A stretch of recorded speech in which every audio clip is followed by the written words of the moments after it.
we sell like specialized mats and tapes and things like that geared toward like electronic industry, manufacturing, industrial, and so forth. But but yeah, it's actually like I feel like kind of like what I learned like just growing up and just getting confidence from like being out and about and on the tennis court and things like that. It's kind of helped translate to like my life and like being able to manage. I was so scared. Like I remember when my dad like he's like, "Oh, make a phone call." I'm like, I didn't even. I You're was like, like I don't do scared. those things. What's a Yeah, I was like phone? so I scared to can't. like make phone calls and like be proactive with like certain things. And now like and even like managing people later on, it was scary, Hmm. but like eventually I kind of, by being pushed into it, I just like was Trial able, by fire. You're like, yeah. And now I'm like, I'd rather just call some of like our suppliers or customers on the phone because I don't want to go back and forth on email yeah, just to right. kind of, it's just easier sometimes. And Yeah, yeah. so I definitely developed the confidence to be able to manage and, just understand the business and how to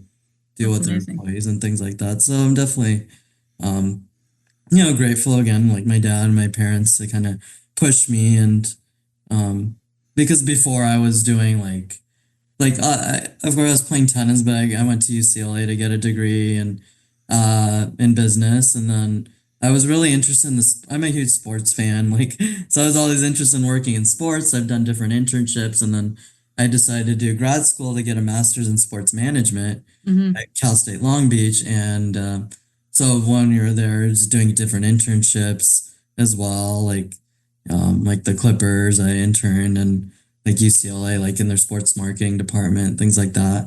So I definitely got good experience, and I was hoping to get a job, in the industry like after I graduated, but unfortunately, just didn't work out. And then I had some other health issues, and then I still wanted to play a lot of tennis. So then I kind of realized, if I get a full time job, it's gonna be hard to like travel and compete. And fortunately, grateful we have the business, so I can add more flexibility, so I can still be at the business, but also have the flexibility to travel and compete. Yeah. And so Yeah, that's kind of the direction I ended up going. But I definitely had a lot of invaluable experience, like doing all these different, working for all these other companies and things like that. Which I'm definitely proud of and happy about. Yeah. no, that's amazing. Prepared you for what you're doing now. Yeah, Right? exactly. Yeah, yeah. Yeah. Also, first Muslim American named one of the 10 outstanding young Americans. How has that Yeah. impacted your life? That was cool. I think I remember because they had like 10 outstanding young Californians, which I was nominated for, and then you win that, and then you can like get nominated for the outstanding young Americans. But yeah, it was pretty cool. It was definitely uh amazing experience just meeting other people like that got the award, and it was one of my first times where I spoke in front of a lot of people. We had to when we got received the award, we spoke in front of like I think I spoke in front of like 500 people. Hmm. So that's kind of and just by getting that award, it kind of at the time I got a couple other like speaking things to kind of um just understand how speaking was and like trying to speaking to other people and I did enjoy it at the time, but yeah, no, I think it definitely something I'm proud of and Yeah. I think it definitely helped, like, kind of with just give me confidence in the other achievements Right. I've You're like, I even got an done. award for this. It's like your trophies for tennis. They Yeah, kept you in it, right? yeah. So Atif, do you Atif still got do over his motivational shyness, stuff? it sounds like. I know. Little Atif's like, Yeah. I'm still just trying Yeah, to sit over I here and you guys keep shoving me.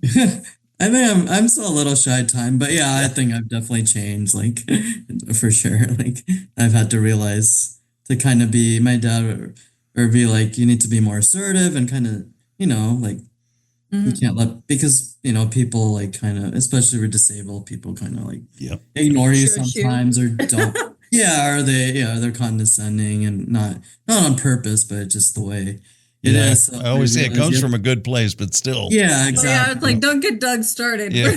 yeah How I much know I'm time sure do you you guys have? know but yeah like it's just like he's like and other people my friends and like family like you got to be more assertive and when someone you have to be try to speak up for yourself if you need something and Yeah. at the time I was scared I was like oh I would always think that I'm like a burden by asking Right. for maybe like special, not special treatment, but like, getting accessibility even, which should be my right?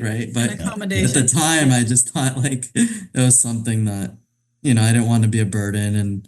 But I've learned like now, like there's nothing wrong with speaking up and asking for what you want because, we all need to have same treatment and we deserve to be able to live equally like everyone else and Yeah. have the same access as well. So, It's kind of complex in our mind because there's a part of us that wants to show people I can do this on my own, be independent, but at the same time, there definitely are some exactly. accommodations that would make our life It's like, catch easier. 22. Shouldn't have to try and that hard. even now as an adult, it's still like, oh, I don't really want to say something, or if it's something I can kind of get around, but definitely I'm not as afraid to ask compared to before. Like if I need, I tell you, I'm turning 70 this year. I have embraced it. Somebody Doug else, will talk for all of us, Atif. We can just stand in the back and Doug will be like, yo, God, we're not with him. if somebody asks for help now, I'm like, if you're offering, I'm taking. Yeah. But is that because you're an older man? Or It's definitely. Definitely. Yeah.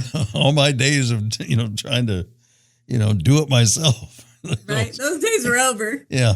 I enjoyed it, but different phase of my life now. So do you still do any motivational speaking? Yeah, so that's kind of what like last year, that's kind of what I'm trying to get back into. Yeah. Like so I had like a short documentary released about my story. Cool. Yeah, just kind of just summarizing like, growing up and the things I'm involved in. But and so I've had a few speaking events. It's something I'm, doing as another career but it's something I like as I look back, I'm just so grateful like how many people helped me throughout my life and like just kind of taught me things that I wouldn't know if I didn't meet them and even pushed me. Like I had some that were like non-family that would be a little more like made me like couple made me cry because they're like, you gotta let your parents are doing too much for you. You need to be, they're just doing it out of a good place. They want me to be more independent.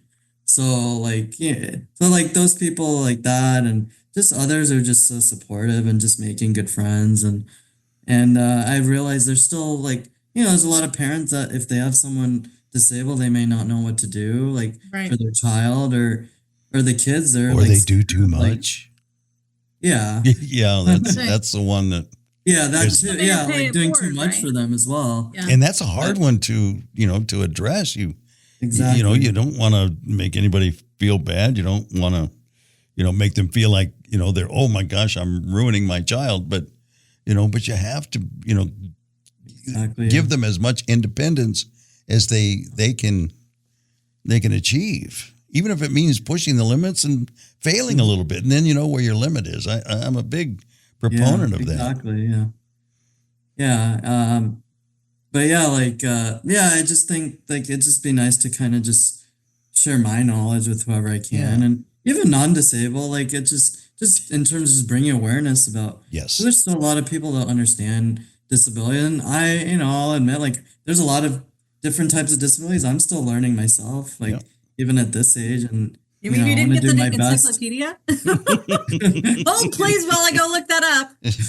Yeah, and I want to do my best to like, be accepting of others as well. But and then also like just like I've dealt with like just my identity as someone in a wheelchair and even young kids. Like I'd like to speak more to the younger people at schools. Like I just spoke to high school like in February and like they're dealing with mental health or like identity issues. So even just whether, it's dealing with a disability or not, it could just be any different identity issue they're having. Just someone who can share their story. Yeah.